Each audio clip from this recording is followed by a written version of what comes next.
Hello to all of you beautiful, amazing souls. If you're new around here, then hi, my name's Jessie. If not, then welcome back to my channel.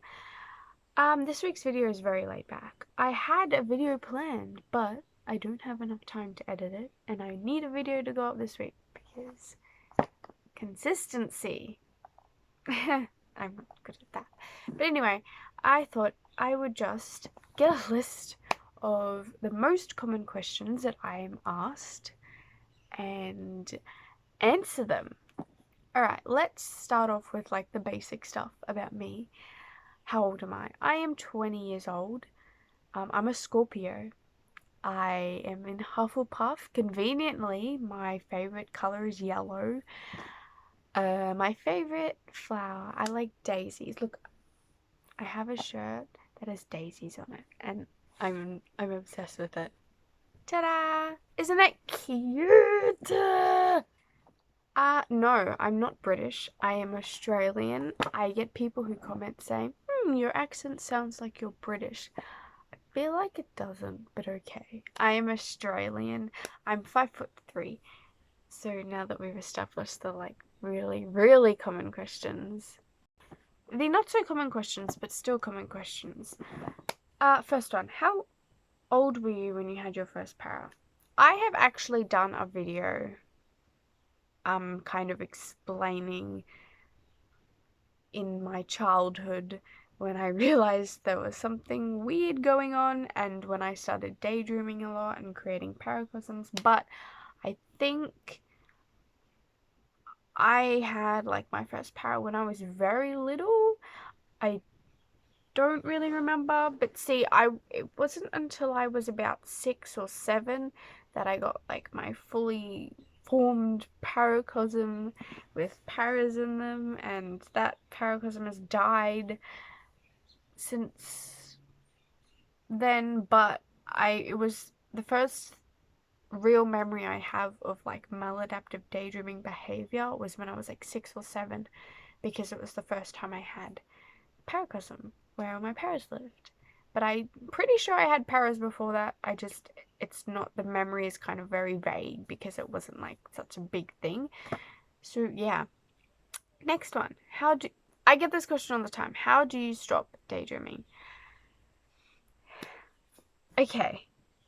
I'm going to make a playlist where about, how to stop and like advice I have. And I'm going to include my video where I talk about getting help. I'm going to include my video where I talk about like getting, how getting better is scary, and also tips and just all of the ones that have to do with getting better. I'm going to make a playlist so I can direct people there, and like for future videos that I make about this, because I get this question all the time. But I'm gonna quickly say it here.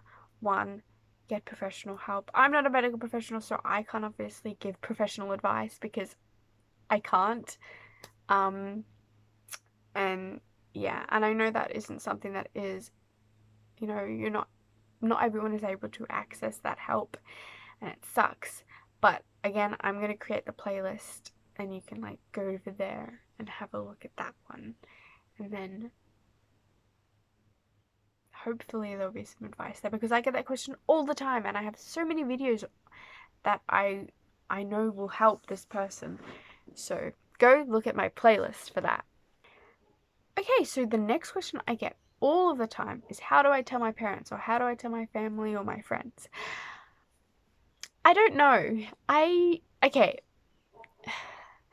I have in the past recommended maybe showing them one of my videos, or maybe showing them like research paper that was done, or like information you can find on maladaptive daydreaming, and then write out how you're going to explain it to them. But pretty much, okay, I have only told on purpose one person, and that went really badly. Don't discourage you from telling people. I recognize now that telling this person wasn't very smart, because they weren't very, like, they weren't a very supportive person. I'm sorry about the lighting and my poo-bear pants. So yeah, don't let that discourage you from telling people, because I made the mistake of telling that person. That's my bad. But I haven't told anyone. Like everyone who wait, I feel actually no, I'm not sure if I've told it people. This light is annoying me. Wow. That's worse. I mean, what? Okay. Okay. What? Meh. This is gonna have to do because, yeah. Okay. What was I talking about? Oh, yeah, telling people. So, most of the people in my life, I'm gonna say like 99% of the people in my life that know about this are because they've found either my like mental health Instagram account or my YouTube channel, or my Tumblr. Yeah, so most of the people who know about it, I didn't choose to tell. They just found stuff, which is actually kind of scary that people are finding it now. And hi, if you know me in real life, don't judge me. I can't decide whether the lighting is worse now or better, but it's gonna have to do. Alright, so, I'm going to answer this last question, and it is very common. It's, you know, the personality traits, the 16 personality traits thingy, my bobby. I've been asked all the time if, like, what mine is. Now, this part is kind of where it gets interesting. So, it depends.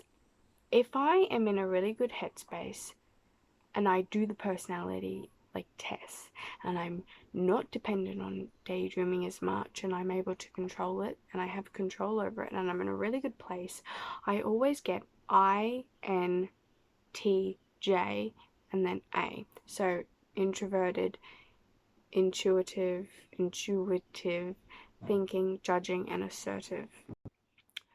When I do the same test, but I'm in a bad headspace and I'm daydreaming all the time and it's not fun, I always get INFP.